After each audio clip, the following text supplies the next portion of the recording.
ဟဲ့အဲ့ဒါမပြောကောင်းဘာဖြစ်လို့လူကြီးတွေကကျွန်တော်တို့အဲ့လိုမျိုးဆုံးမှာလဲ live ပေါ်မှာ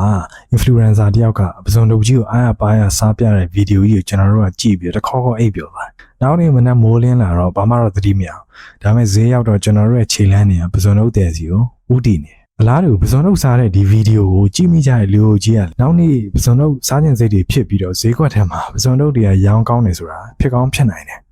ကိုကအမှုမဲ့မှတ်မဲ့ဖြစ်နေတဲ့ချိန်မှာကိုယ့်ရဲ့စိတ်ထဲကိုအာယုံ၅ပါးအနေနဲ့ဝင်လာတဲ့ data ချက်လက်တွေကတစ်ချိန်မှာကိုဆုံးဖြတ်ချက်ချမဲ့ကိစ္စတွေပေါ်လွှမ်းမိုးတတ်တယ်။မနက်ဖြန်ဘာစားရင်ကောင်းမလဲဆိုပြီးတော့ဖုန်းပွတ်နေတော့မှ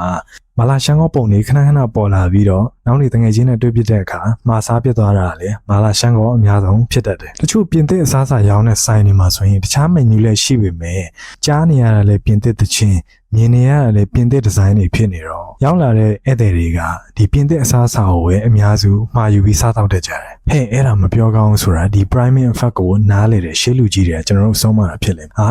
ဘာမှဆွဲထားမနေပါနဲ့ကွာဒါတွေအားလုံးအဓိကစိတ်ပဲဆိုတာကလေဒီ priming effect ကိုပြန်ပြီးခြေလိုက်တာမကောင်းတဲ့ကိစ္စ negative ဆန်တဲ့ကိစ္စတွေဆိုရင်ကျွန်တော်တို့ကဒီ priming effect ကိုပြန်ပြီးတော့ခြေဖြတ်တဲ့ကောင်းတဲ့ကိစ္စကိုယ့်အကြံစီကိုလူတွေလက်ခံလာစေခြင်းနဲ့ကိုယ့် product ကိုလူတွေသုံးဆွဲစေခြင်းနဲ့ဆိုရင်တော့အဲ့ဒါနဲ့တာဟာစာတာဖြစ်တဲ့အငွေတက်တစ်ခုခုအာယုံ၅ပါးတစ်ခုခုကို